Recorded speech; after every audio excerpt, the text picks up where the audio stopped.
Diseño de interfaces de software, unidad número 2, experiencia de usuario. En esta ocasión hablaremos acerca de la investigación de usuario, cuáles son las técnicas que se utilizan y por qué es importante. Para esto, primero hay que definir entonces qué es la investigación de usuario. Antes de llegar a este punto, hay que recordar que la experiencia de usuario se basa en que tenemos que conocer al usuario a fondo, para poder comprender cuáles son sus necesidades, sus metas, los objetivos que tiene, sus capacidades, entre otras cosas.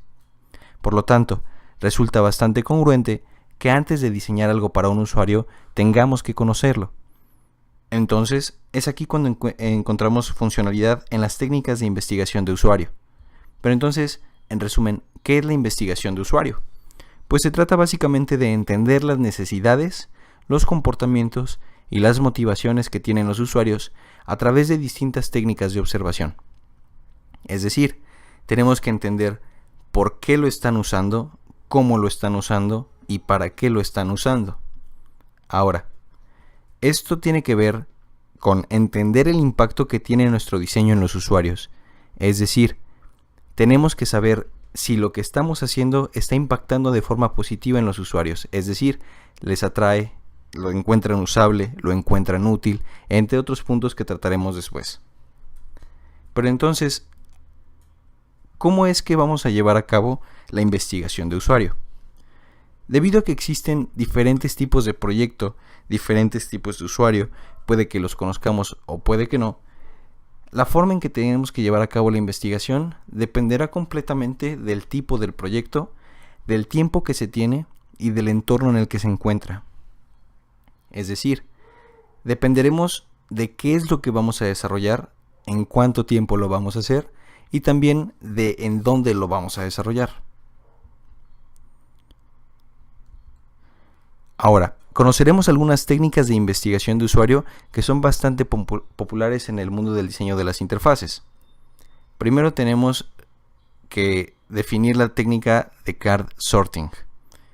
La técnica de card sorting permite que un usuario agrupe la información del sistema para que la estructura coincida con la forma en la que el usuario piensa. Es decir, a través de un ejercicio bastante sencillo en la que tendremos tableros con las diferentes secciones o categorías de nuestra aplicación, en el ejemplo de aquí, ajustes y perfil, le pediremos al usuario que de forma muy sencilla lleve a cabo la organización de distintas fichas que tendrán las opciones o acciones de nuestro sistema en alguna de las categorías que a él mejor le parezcan. De esta forma, el usuario va a colocar las fichas en donde él crea que deben de ir. Por lo tanto, estamos descubriendo cómo piensa el usuario. Estamos básicamente encontrando en dónde el usuario espera encontrar ciertas opciones o acciones en nuestra aplicación. Ahora, esta técnica la vamos a poder llevar a cabo si se cumplen los diferentes puntos que vemos a continuación. Primero que nada, es importante que tenemos que conocer al usuario.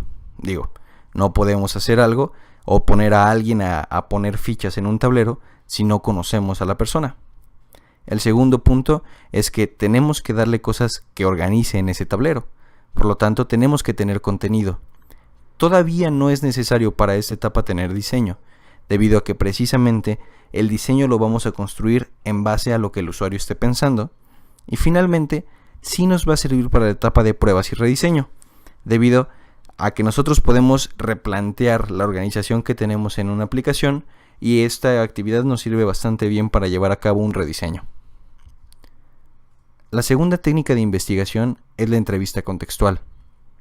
Esta entrevista permite observar al usuario en su entorno natural. Esto hará que comprendamos mejor la forma en que trabaja. A diferencia de una entrevista regular, la entrevista contextual se lleva a cabo en el lugar de trabajo o en el ambiente de trabajo del usuario, por lo que podemos observar de forma más clara cómo lleva a cabo ciertos procesos que nos sería imposible hacerlo desde una oficina o desde una sala de juntas. Es debido a esto que la entrevista contextual resulta ideal para cuando queremos tener un entendimiento más a fondo de cómo se llevan a cabo las cosas actualmente. Para poder llevar a cabo esta entrevista contextual, es necesario que cumplamos con los siguientes puntos. Primero que nada, es obvio que necesitamos conocer al usuario, debido a que tenemos que tener a quien entrevistar. El segundo punto es que no es necesario que tengamos contenido, debido a que esta entrevista contextual precisamente va a hacer que podamos obtener el contenido. Tampoco es posible que tengamos diseño, debido a que este es uno de los primeros acercamientos que se tienen con el usuario y en el lugar en el que trabaja. Por lo tanto, no podemos tener algo en pantalla todavía para mostrarle. Y finalmente, una entrevista contextual no nos sirve para llevar a cabo pruebas y rediseño. La tercera técnica de la que hablaremos son los grupos de enfoque. Estos se llevan a cabo a través de una discusión que tiene que ser moderada con un grupo de usuarios, y con esto conoceremos diferentes actitudes, ideas y deseos que ellos tengan. La idea principal del grupo de enfoque, y por lo que se diferencia de una entrevista, es que son varios usuarios los que están discutiendo entre ellos. De esta forma, muchas veces los usuarios se animan a hablar debido a que hay más gente como ellos que también opinan acerca del uso de un sistema. Gracias a estos grupos de enfoque que tienen que estar controlados por alguien del equipo de desarrollo, podemos conocer las diferentes ideas que tengan los usuarios, y entre ellos pueden estarlas complementando para hacerlas más grandes. Para poder llevar a cabo esta actividad de grupos de enfoque, necesitamos, primero que nada, conocer a los usuarios, es decir, tener a la gente que vamos a juntar a sentar a hablar de cierto tema. También es necesario que tengamos contenido, debido a que los tenemos que poner a hablar de cierto tema. No es necesario, pero puede existir el diseño. En este caso sería cuando tengamos una evaluación frente a usuarios acerca de una aplicación. Y finalmente, esta parte de grupos de enfoque no nos servirá para pruebas y rediseño. La tercera técnica de la que hablaremos es la entrevista individual. La entrevista individual básicamente es una discusión que, a diferencia de lo contextual, se lleva uno a uno en un ambiente controlado, con la que los usuarios finales del sistema nos presentarán la forma en que ellos trabajan de manera particular. Es decir, a diferencia del grupo de enfoque, esto lo hacemos con un solo usuario del sistema, no con varios, y tiene el objetivo de conocer precisamente cómo trabaja el usuario con un sistema. Para poder llevar a cabo esta actividad, es necesario que conozcamos al usuario, es decir, que podamos tener a quien entrevistar. También es necesario que haya contenido, esto debido a que tenemos que preguntarle acerca de algo que ya existe.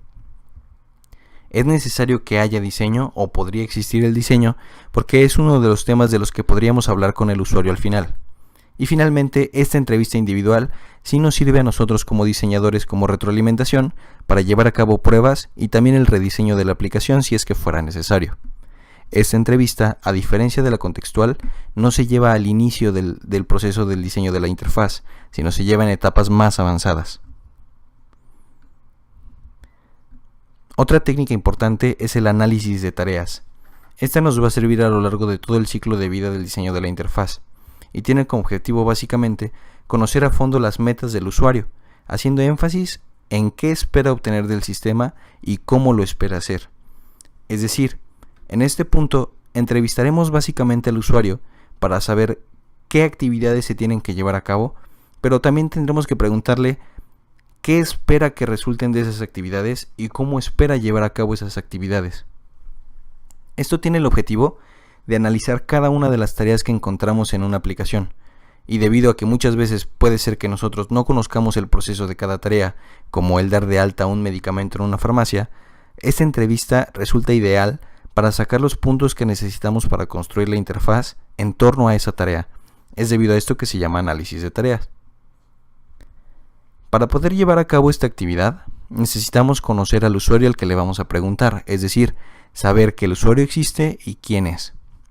No es necesario que haya contenido, porque precisamente el análisis de tareas nos va a ayudar a sacar el contenido. Le vamos a preguntar cómo se lleva a cabo el proceso del alta de un usuario, de la baja de un usuario, y él nos explicará cómo espera que se lleve a cabo.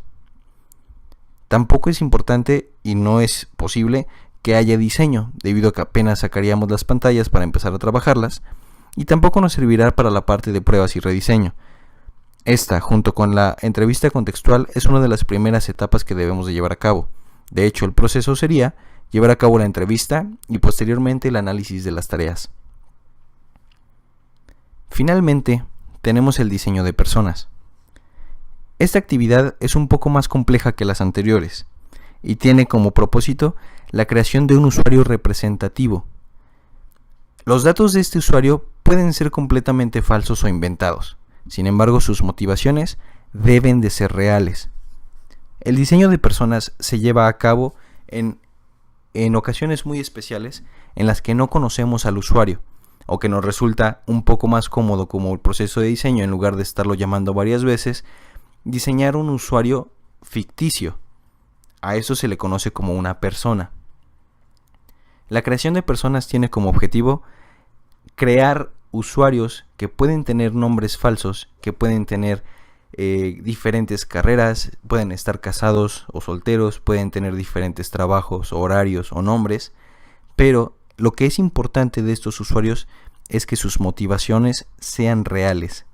Es decir, si vamos a diseñar una plataforma para un sistema de punto de venta de una farmacia, nos podemos inventar al cajero Juan López. Él podría estar casado, tener una carrera, podría ser soltero, podría tener 28 años o 46, pero lo que importa de ese usuario, que es ficticio, es que sus motivaciones sean reales. Es decir, que el objetivo de utilizar esa aplicación que vamos a diseñar sea real. Para poder llevar a cabo esta actividad, podemos conocer al usuario o no conocerlo.